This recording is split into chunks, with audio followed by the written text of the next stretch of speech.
Satreskrim Polres Karangasem terbilang cepat menangkap aktor utama sertifikat vaksinasi COVID-19 palsu milik 18 awak buah kapal penangkap ikan asal Lombok Timur, Nusa Tenggara Barat. Polisi menangkap 4 tersangka di lokasi berbeda hingga ke Lombok Timur, NTB, Jumat 27 Agustus. Keempat tersangka berperan sebagai penyalur dan pembuat surat. Penangkapan ini hanya berselang sehari usai 18 orang dari 31 ABK diperiksa mendalam di Mapolres Karangasem Kamis 26 Agustus. Ternyata proses pembuatan belasan surat palsu itu berjalan mulus melalui koordinasi jarak jauh antara penyalur berinisial I dan SH dengan koordinator ABK berinisial Jum. Jum juga ABK sekaligus pengguna surat. Sertifikat palsu berhasil dibuat 2 tersangka lainnya yakni berinisial YR dan AH.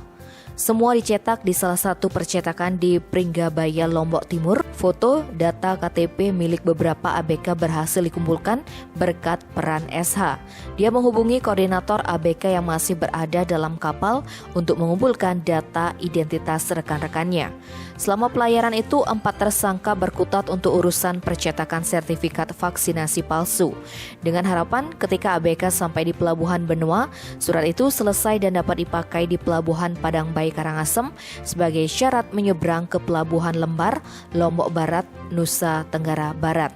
Namun upaya itu digagalkan petugas Pelabuhan Padang Bayi yang memeriksa belasan dokumen palsu itu melalui aplikasi terintegrasi Kamis 26 Agustus pagi.